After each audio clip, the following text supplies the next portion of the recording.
So let us recall what we did in the previous lecture. So in the previous lecture, we have discussed regarding the uniform convergent sequence. So as per the definition, if you want to say that a sequence of function defined on E, it's said to be a uniformly convergent if for given epsilon greater than 0, there exists n0 belongs to n, which depends only on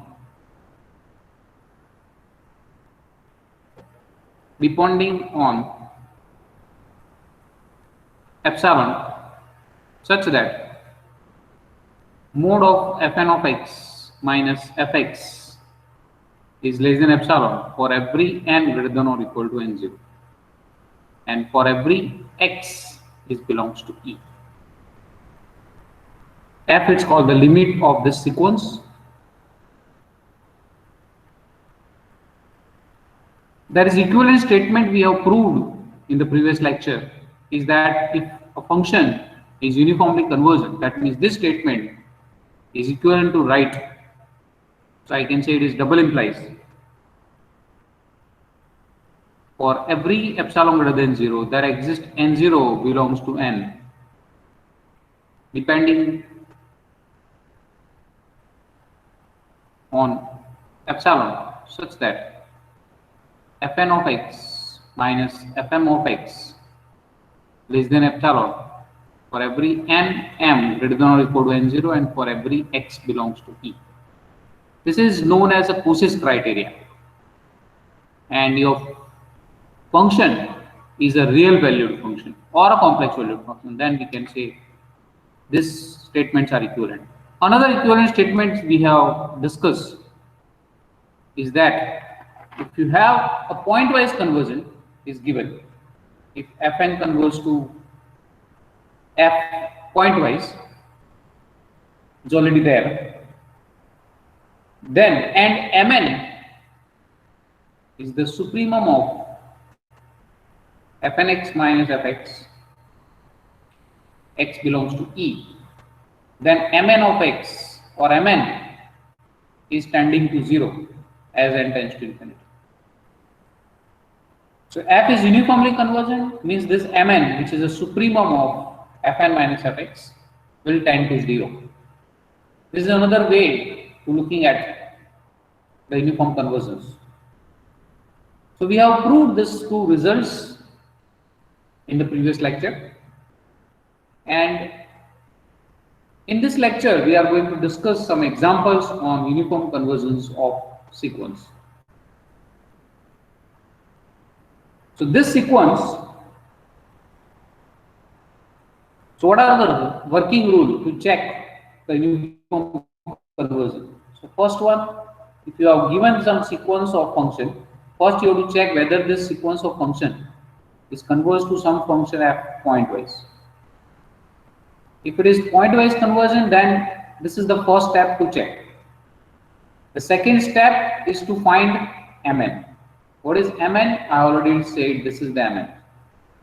And the third step to check whether this mn is converged to 0 or not. These are the three steps you have to follow to check whether the given sequence of function is uniformly convergent or not. Another way is already there to find with the help of its definition. That means you can find this n0. If it is only depends on epsilon, not depends on x, then you can have uniformly convergent. This is another way. Okay. So let us try to solve certain examples based on this concept. So let us consider this fn of x will be nx 1 minus x power n for every x is in closed interval 0, 1. The question is to check whether this fn of x is uniformly convergent or not. So as per I told you, these are the three steps you have to follow. The first one is you have to check whether it is a pointwise convergent. So first we note that this fn of 0 is 0, because when you put n equal to 0, sorry, x is equal to 0 here, then it will be 0. Fn of 1 is also 0, because 1 minus 1 you will have here, that is also 0. And fn of x is, now we have to check for in the interval, open interval 0 to 1, because at the end point it is already having the 0 value. So for any x is in this interval, open interval 0, 1, what we can say, the x is in between 0 to 1, so minus x is between minus 1 to 0. If I add 1 to this, then it is 1 minus x is less than 1. Since 1 minus x is less than 1, the limit of n tends to infinity, nx 1 minus x power n is equal to 0, because we know that a limit of x power n is 0 if your x is belongs to 0, 1, open interval 0. And this n into x, this value of x is already means it is between 0 and 1, so there is no problem. Now we need to check n into some function which is tending to 0. So it is easy to see that this is tends to 0. And so I can say in general, for any x which is in the closed interval 0, 1, because in the open interval 0, 1, this is already 0, and at 0 it is 0, and fn of 1 it is 0. Hence we can say that fn of x converges to 0 pointwise as n tends to infinity. So that's step number 1 is over. Now step 2, to calculate what is Mn. Now the Mn, as per the definition of Mn, it is a supremum of mode of fn of x minus fx for every x is in closed interval 0, 1. So it is supremum of what is fn of x. We know that it is nx into 1 minus x power n. This is already positive, so I am not writing this modulus because it is a positive function. 1 minus x is already positive that we have seen here, and if you take a power n, then it is also positive. So I am not taking this modulus minus 0 because your f of x is 0 function. So that's why this is the only things you will have. X belongs to closed interval 0. Now we have to calculate what is the maximum value of or supremum value of this function n into x. So I am just defining g of x is equal to nx into 1 minus x power n. Now to see that this function having the maximum value, to find its maximum value, we know that we are having the double derivative test. So first derivative you can take it equal to 0, find out the stationary points, and then check double derivative at that point whether it is a positive or negative. If it is positive, then it will have a minimum value. If it is negative, then it will have a maximum value or a supremum value. So that is the way we can calculate the maximum value of this function g of x in the interval closed interval 0, 1. That is our objective. So for that, let us find its derivative, because this is a differentiable function. So we can able to take its derivative. As per the product rule, we can say x as it is, the derivative of 1 minus x power n is n into 1 minus x power n minus 1 plus 1 minus x power n is as it is, the derivative of x is 1. So that's why we have this. Now I will take this common out, 1 minus x power n minus 1 from this. So you will have n into 1 minus x power n minus 1. Inside bracket, you will left with nx plus 1 minus x. So now this, minus yes, 1 minus x raised to n का derivative yes, it minus is minus is here. Yeah, minus x. Now we'll start with g dash of x is equal to 0. This will gives you 1 minus x power n minus 1 is 0, or minus nx plus 1 minus x is 0. Because this is equal to 0 means either this is 0 or this is 0. N will never be 0 because it is in belongs to n. So it is never 0. So it is, has these two values has to be 0, any of them. So this will gives you x is 1, or x will be 1 upon 1 plus n. That you can take out x common from this, you will have this 1 upon 1 plus n.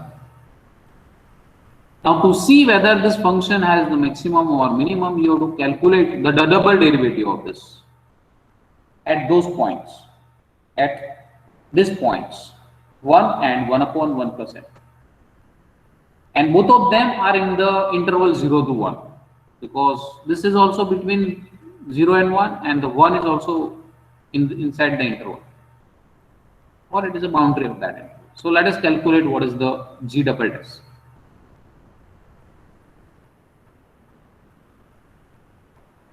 So to calculate the g double dash, again I have used the product rule, because g dash is this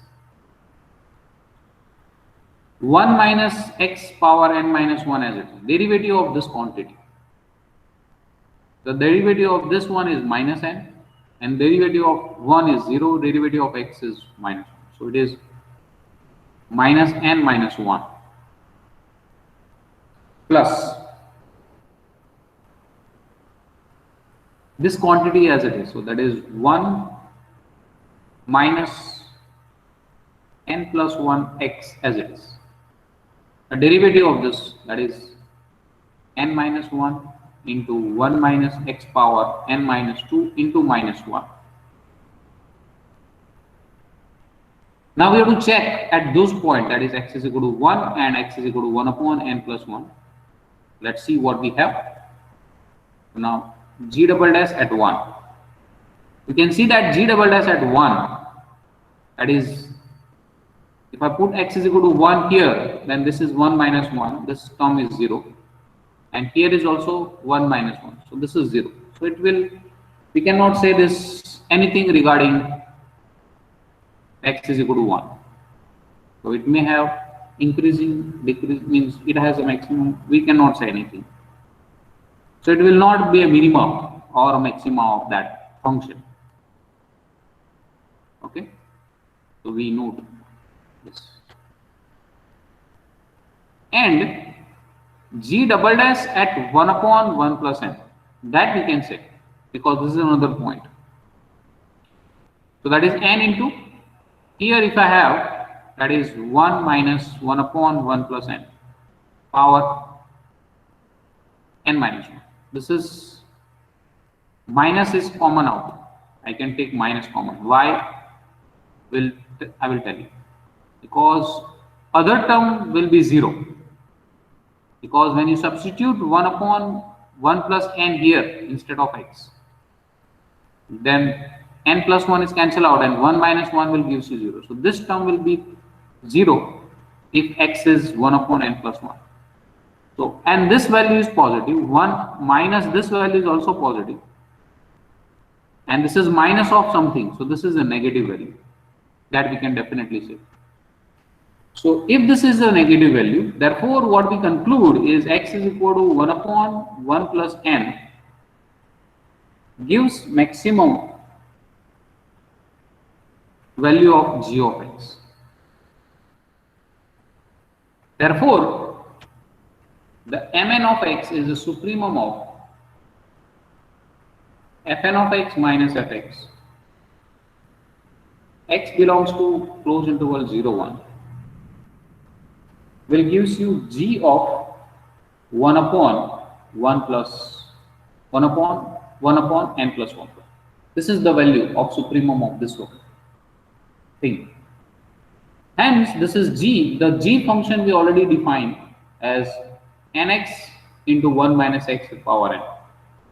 So that's why this is nx, n into x, that is 1 upon 1 plus n into 1 minus 1 upon n plus 1 power n. Now we have to check. This is the step number 2 is over. Step number 3 is to check whether this mn is tending to 0 or not.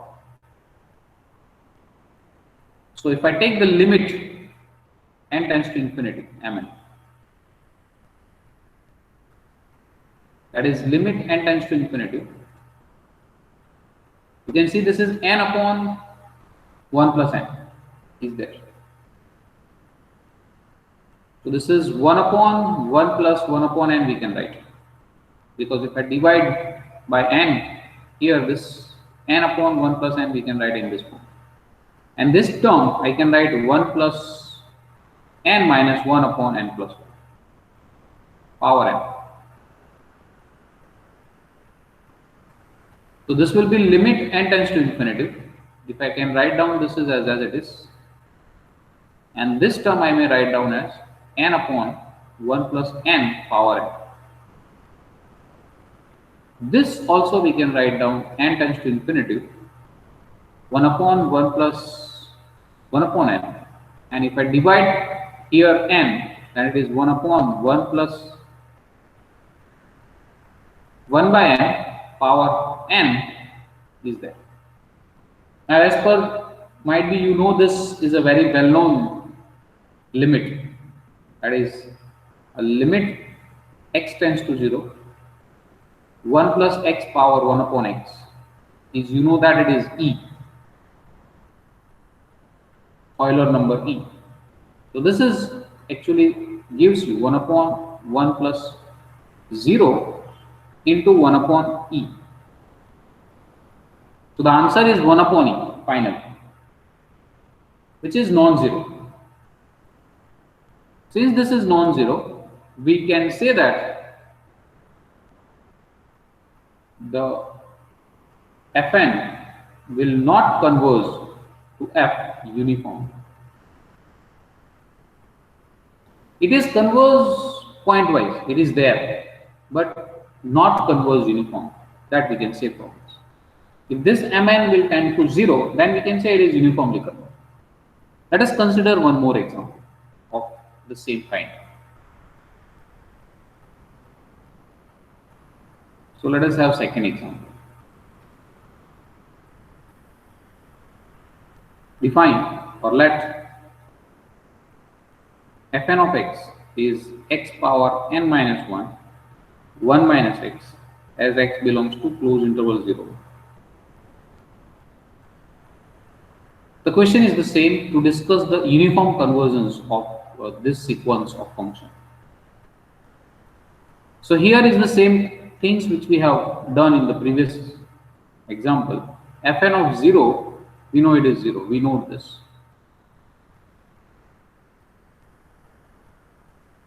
Fn of 1 is also 0. And if your x is between 0 and 1,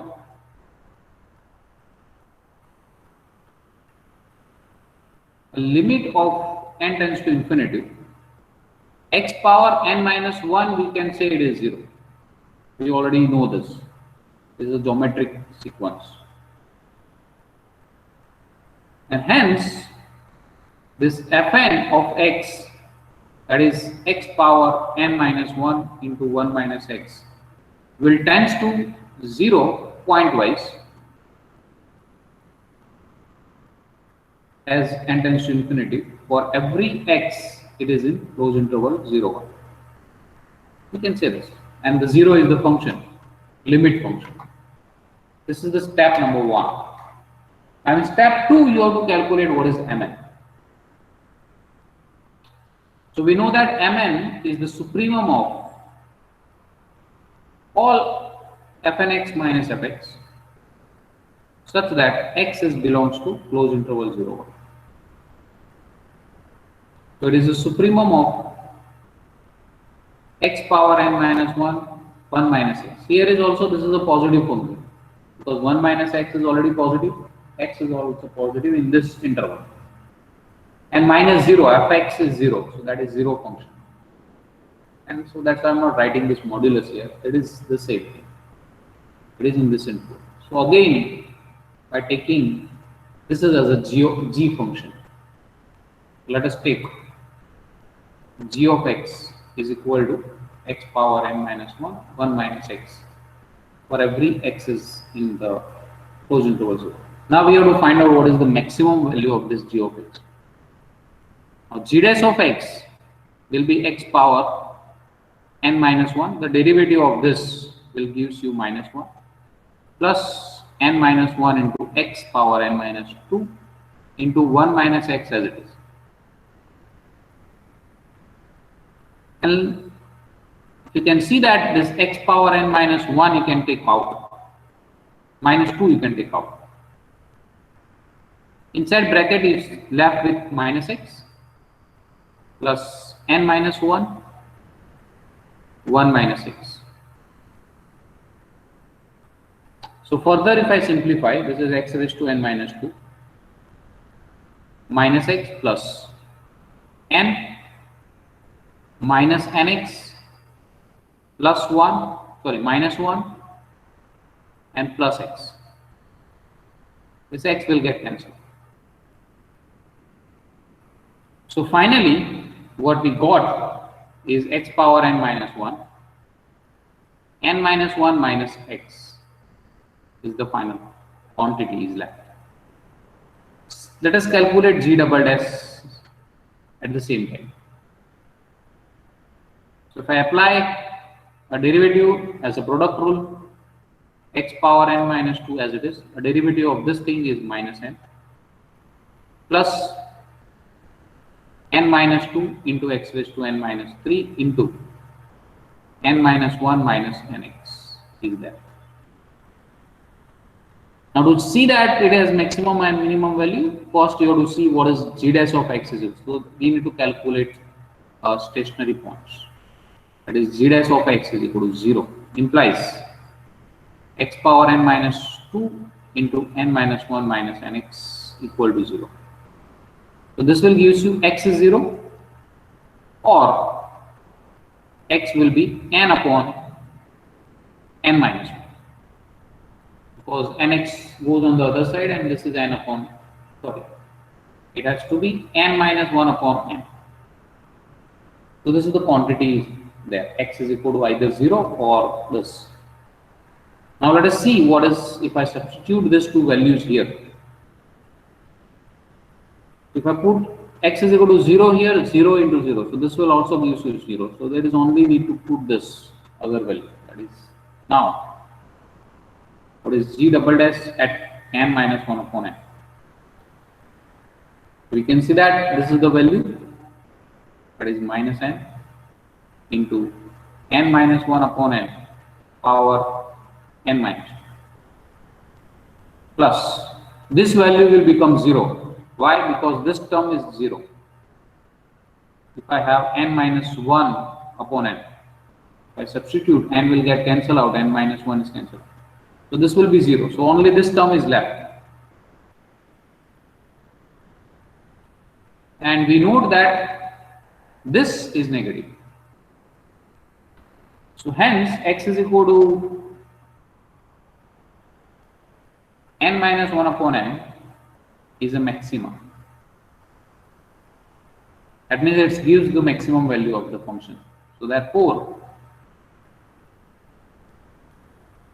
mn of this value, that is supremum of fn of x minus fx, if your x is between 0 and 1, will be g of n minus 1 upon n.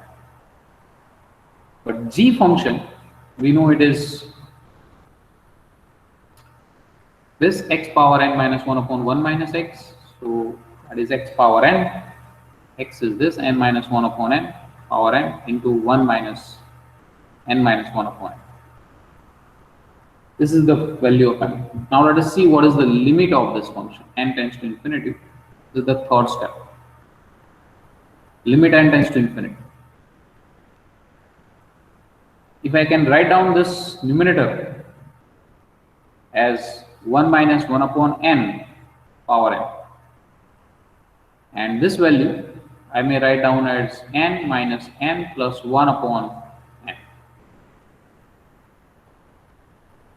The first value will tends to e.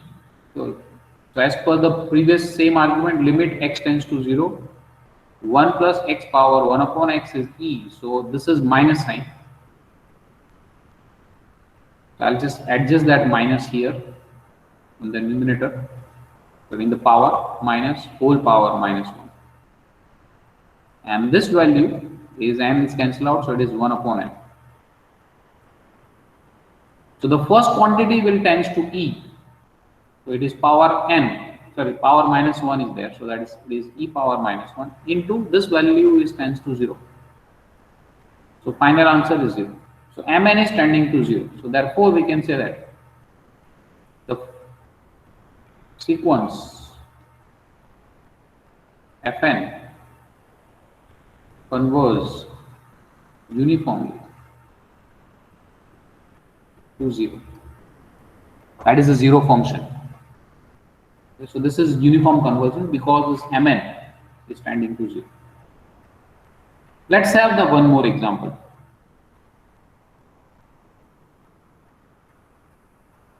Let us define Fn of x is equal to nx upon 1 plus n square x square. Check whether this is uniformly convergence for all x belongs to R. Now first we have to see whether it is a pointwise convergence or not. So let us start to find out the limit of this function. So the limit of this function by dividing n square in the numerator and the denominator can have x by n upon 1 by n square plus x square you will have. So this is 0 upon x square. This is equal to 0 if x is not equal to 0, because this is defined if x is not equal to 0. And we know that if x is 0, this is already 0. So now and Fn of 0 is 0. So finally what we can say is Fn of x is converged to 0 pointwise as n tends to infinity for every x is in R. So this is the 0 function. Now we need to see what is the mn. Okay, so that is mn. Now supremum of, that is mode of Fn of x minus fx. X belongs to R is there. So this is supremum of n x upon 1 plus n square x square minus 0. I cannot write down this is a positive function because your x is belongs to R. It may happen that this x is negative. So you cannot remove this modulus from this. So this is a slightly different things you have to deal with this. So it is n into mod x upon 1 plus n square x square as x belongs to R. Because the denominator is always positive, 1 plus n square x square. N square x square is always positive. N is also positive. So only the problem of this mod x. So this is, I can say, a supremum of this quantity is same as finding the supremum of this quantity.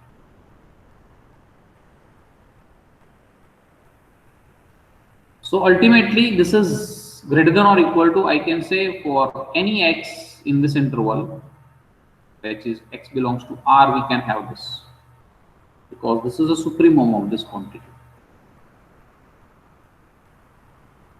Now here will use slightly different. The one of them you can say, or you can do this way. This is mode x, so you can have x is belongs to this interval, and you can find out the maximum in this interval. This is the way you can deal with this function. That means you have to solve this one with x positive in this interval and with x negative in this interval, and then you can find out its maximum by, as we have did in the previous two examples, because it is a mode. At 0 it is not differentiable function. But to looking at this things in slightly different manner. So just by an experience I can see that if you choose this value x is equal to plus or minus 1 by m, then this mn is greater than or equal to, due to this, so I'm just putting the value x is equal to 1 by n, that is n into 1 upon n, because of mode plus or minus will become 1 upon n, 1 plus n square into 1 by n square, and so this will give you 1 by 2, and it will be true for every n belongs to n. This is true for any n you can take. So what does it mean? This mn is a sequence of number which is positive because it is a mode, and it is always greater than or equal to 1 by 2. So it's conclude that the value of this function or the value of this sequence mn is always bigger than 1 by 2. So the situation is, this is the 0, this is the 1 by 2. The value of this mn is always greater than 1 by 2. So the value of this one is always beyond this point. And all of them mn are positive values. It's not, so it's conclude that it will never reach to 0. This sequence of mn will never reach to 0. Ultimately, we have to see whether this mn is tending to 0 or not. Okay? So therefore, from this conclusion, we can say that a limit of n tends to infinity, mn will never be 0. So if it is not 0, we can say that it is not convergent. Therefore, this sequence Fn is not uniformly converge to 0. Let us see, this is also, so if some of them they wanted to see this or solve some examples using that epsilon delta definition, then also we can do that. So let us see by method 2 for the same example. That is fn of x minus 0 I have to looking at. I have to prove that there is some n0 greater than or equal to 0, or there is no n0 greater than or equal to 0, this is less than, because now we know that it is not uniform. But suppose you are dealing with to estimate this quantity. So we know that it is nx upon 1 plus n square x square is there. So this will be n into mod x upon 1 plus n square, because the denominator is always positive. And this is less than or equal to, I can say it is n into mod x upon n square x square. Mod x square I can write. So n is cancelled out, mod x is cancelled out, so this will give you 1 upon n into mod x. So ultimately I need this less than epsilon. Okay. Alright. So if you want that this is less than epsilon, and I need to calculate what is that n0. So this is I am doing in the rough work, that is n into mod n is less than epsilon I want. So your n mod x is greater than 1 upon epsilon. This will give you, if your x is non-zero, definitely, and this will give you n is greater than epsilon into mod x. So your n0 here, what we have here, n0, this is your n0, which depends on epsilon as well as x. So we can not choose any of this n0 which depends on only on epsilon. With this argument also you can say that this sequence of function is not uniformly converged to the zero function. If you have any question, you can solve now many examples with the same concept. If you have any questions regarding this, you can ask.